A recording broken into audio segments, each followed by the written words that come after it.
Yesu nashimwe cyane. Yesu nashimwe cyane abakunzi b'ijambo ry'Imana. Muraho neza. Nje kubabwira ngo ntukitwaririke ibyurya n'ibyunwa. Kandi ntukiganyire.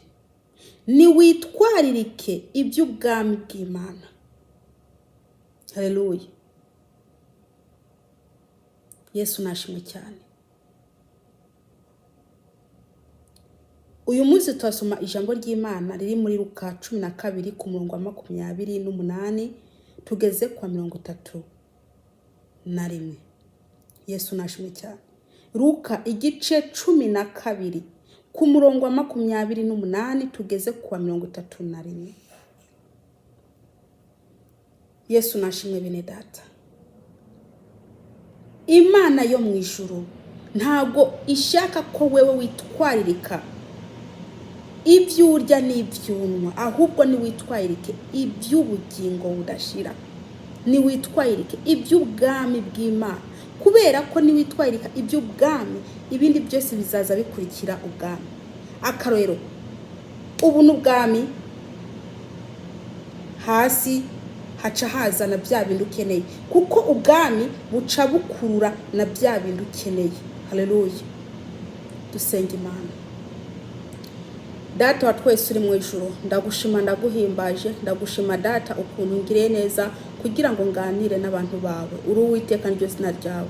Ndakwinginze Yesu Kristo umwuka wawe amanuke maze nasame nawe yivugire.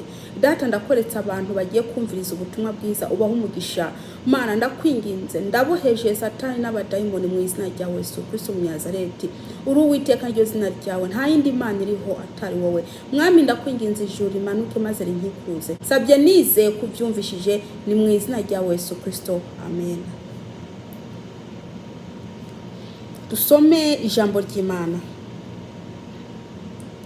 None Imana ko yambika ibyatsi byo ku misozi ityo biriho uyu munsi, ariko ejo bigatererwa mu ziko, mbega ntizorushiriza kubambika mwebwe abo kwizera gukemwe?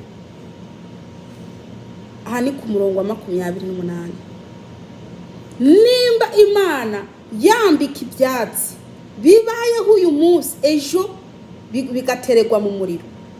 Nimba Imana irisha cyangwa se igaburira ibikoko, none mwebwe ntizarushiriza kubagira neza, yewe abo kwizera gukemwe? Yesu natugire neza. Yewe mwene data w'ukwizera guke, Imana ntizarushiriza kuguha ibyo ukeneye? Ingorane dufite twebwe abakristo, nta kwizera gukwiye dufite. Kuno kwizera guke Yesu Kristo arimwe aravuga nta nubwo kungana n'akabuto ka sinapi. Bishatse kuvuga ko uko kwizera Yesu Kristo arimwe aravuga kuri munsi y'akabuto ka sinapi. Haleluya.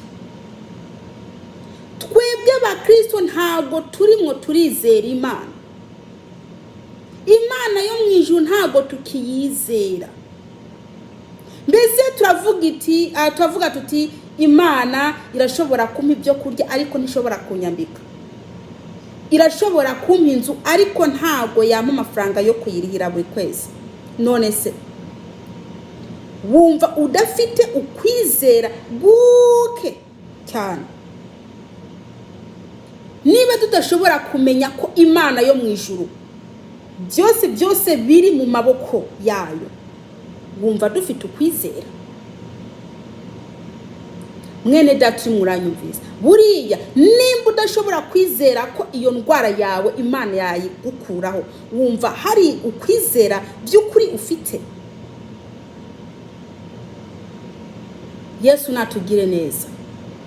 Mukobwa, nimba utizera ko Imana yo mu ijuru yakubakira urugo, by'ukuri wumva hari ukwizera ufite? nta n'ukwizera ufite kungana n'akabuto cyangwa se kuri munsi y'akabuto ka sinapi. Nta n'ukwizera ufite zero. Ufite zero. Muvyeyi, nimba udashobora kwizera ko Imana yoguha abana, umaze igihe utabyara, ariko ntushobora kwizera ko Imana yaguha abana. Wibuke Sara imyaka yari amaze atabyara, ariko Imana yo mu ijuru yaramuhaye urubyaro, kandi yamuhaye umwana uyu Isaac. Mwene data, Imana irimo iragukeneraho kwizera. Imana irimo irashaka ko uyizera byonyine. Izere, kubera ko ntushobora gukurikira ubutizera. Ntabwo ushobora gukurikira, ntushobora kwemera ubutizera. Nimba uzi ko atakwizera ufite, ni kubera iki? Cyangwa se nimba uzi ko udashobora kwizera uwo wakurikiye, ni kubera iki uguma umukurikira kandi utamwizera? Umuntu wese atizera nta juru afite, ibyo murabizi. Umuntu wese atizera nta juru afite. Turaririmbira Imana, turavuga ubutumwa, turadiakona, ariko muri twe turabura ukwizera. Iyo tugeze mu bigeragezo turajugumira ati mbese ninde yabimvanamo? Kuri nduvuga ngo ninde yabikuvanamwo? Ni kubera iki wibagiye ko ubukorera ari nyimbaraga? Erega nta mwana w'umuntu yabikuvanamwo atari Imana yo mu ijuru. Izere, Imana ikira gukeneraho ko wize. Imana ikirashaka ko wewe uyizera, kandi izere Imana yo mu ijuru. Tubandanye dusoma. Kandi ntimukitwaririke ibyo murya n'ibyo munywa, ntimukiganyire. Haleluya. Ngo kandi ntimukitwaririke ibyo murya n'ibyo munywa. Ati kandi ntimukiganyire. Haleluya. Ntimukavuge ngo ejo nzarya iki, kubera ko ejo ntago arahawe. Umupango w'ejo ntago ari wowe uwupanga, upangwa n'Imana. Ati mbese ejo bizagenda gute? Ejo ntuhazi, uzi uyu mwanya urimo. Haleluya. Uzi uyu mwanya urimo, ejo ntago uhazi. Nimureke kwitwaririka ibyo murya n'ibyo munywa, kandi ntimutinye, ntimucike intege, ntimukiganyire. Ukwiganyira n'ukwa Shetani, ugucika intege n'ukwa Shetani, ukwitotomba n'ukwa Shetani. Mbese ibintu byose bibi ni bya Shetani. Haleluya. Umukristo akwiye kubaho atiganyira.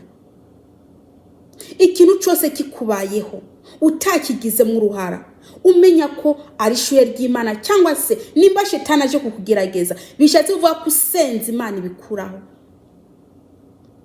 Haleluya. Imana yo mu ijuru ntago ishaka ko umuntu yayikurikiye ko yiganyira cyangwa se ko yicuza. Ni kubera iki nayikurikiye? Ubundi ho yamariye iki? Reba ibibazo ndimo ndanyuramwo, ese ubundi hoho izantabara ryari? Ibyo Imana ntago ibikeneye. Haleluya. Buriya gukurikira Yesu Kristo wafashe umwanzuro mwiza, kubera ko byose biri muri Kristo bifunze uko. Byose biri muri Kristo bifunze uku. Ubutunzi, icyubahiro, ibintu byari byo byose ukeneye, Kristo abifashe uko. Niwe afite uburenganzira bwo kubiguhereza cyangwa se bwo kubikwima. Icyo wokora, izere iby'Imana, ibyo ni iby'Imana gushaka, izere kandi ntiwiganyire. N'amagambo abiri: kwizera no kutiganyira. Haleluya. tubandanye dusoma ku murongo wa 30. Kuko ibyo byose abanyamahanga bo mu isi ari byo bitwaririka, ariko so arazi ko mukena ibyo. Abanyamahanga bo mu isi bisheze kuvuga ko bari abataramenya Imana, nibyo bitwaririka. Bitwaririka ibyo kurya, bitwaririka ibyo bambara, bitwaririka mbese ibyo kunywa. Ntabwo bigera bitwaririka ibindi, bitwaririka ibyo ngibyo. Ariko abantu bamenye Imana ntabwo bari bakwiye kwitwaririka ibyo, kubera ko so wo mu ijuru arazi ko mubikenya, arazi ko mubishaka, arazi ko mushaka imodoka, arazi ko mushaka amazu meza, arazi ko mushaka ibyo kurya, arazi ko mushaka ibyo mwambara, arazi ko mushaka ubuzima bwiza. Ibyo so wo mu ijuru arabizi ko mubikenye. Mwene data muranyumviriza, Imana yo mu ijuru irazi ko atabyo kujya ufite. Imana yo mu ijuru irazi ko atabyo kwambara ufite. Imana yo mu ijuru irazi ko atabyo kunywa ufite. Imana yo mu ijuru irazi ko ubugwayi mbese bukurembeje. Gira ukwizera, ntukitwayirike ibyo kurya cyangwa ibyo wambara. Mwene data, ntago ari byo wari ukwiye kwitwayirika. Dusome ku murongo wa 31. Ariko mwitwaririke ubwami bwiwe, niho ibyo muzobyongerwa. Amen. Yesu natugire neza. Ariko mwitwaririke iby'ubwami bwiwe, ubwami bwiwe. Mwitwaririke, mugire ishaka ryo kuja mu ijuru, mugire ishaka ryo kwinjira mu bwami. Ibindi byose biza bikurikiye ubwami, ibindi byose mubibona nk'inyongera. Haleluya. Ibindi byose mubibona nk'inyongera. Mushake ubwami bw'Imana, mushake kwinjira mu ijuru, mushake kuja mu ijuru.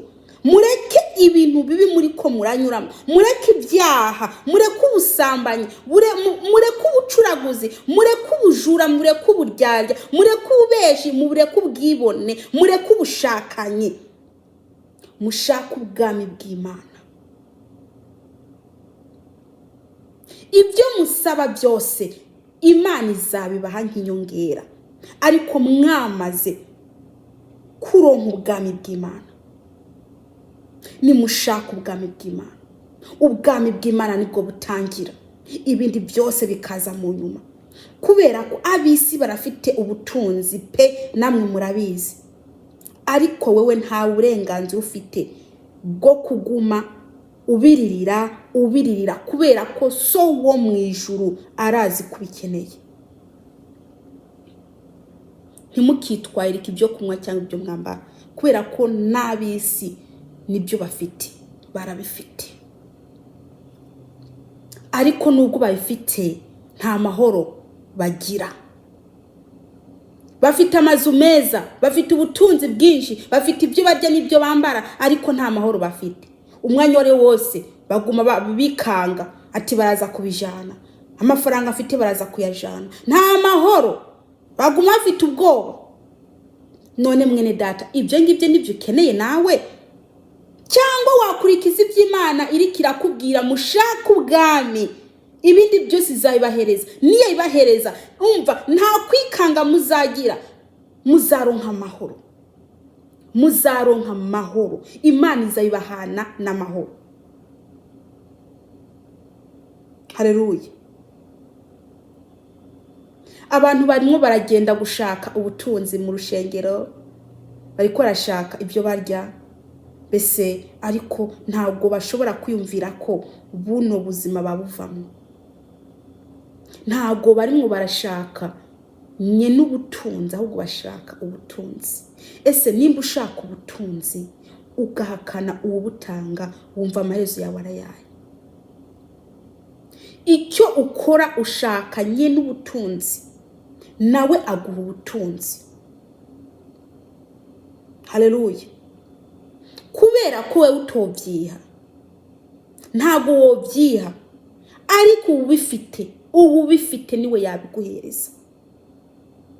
Nimushake ubwami bw'Imana, ibindi byose muzabyongezwa. Benshi ntago bashaka kwihana ibyaha byabo, ahubwo bariko barashaka inyungu. Benshi ntago bashaka kuja mu ijuru, bariko barashaka kwigumira mu iyi si. Yamara iyi si izashirana no kwifuza kwayo. Haleluya. Iyi si izashirana no kwifuza kwayo. Mwene data, nugusaba Imana ikakongeza ukwizera, ikaguha kutiganyira, kandi ugashaka ubwami bw'Imana bigishoboka. Yesu nabaha umugisha. Umuntu wese ibyo akora arabizi. Aho yaguye arahazi, yarakwiye guca byuka hakiri kare. Imana itaramuvyuza ubuhiri. Byuka aho uryamye hakiri kare, Imana itarakuvyuza inkoni. Kubera ko Imana yaragutumyeho abantu inshuro nyinshi uranga kubyuka. Noneho rero byuka hakiri kare, Imana itarakuvyuza igiti. Dusenge Imana. Uwera Mana Isiraheli, ndagushima ndaguhimbaje, ndagushima ko aya magambo duhaye, ndakwingize mwami yakurikire ni mu izina rya Yesu Kristo. Amen. Imana yo mu ijuru ibageneza kandi ibarinde mu izina rya Yesu Kristo. Amen.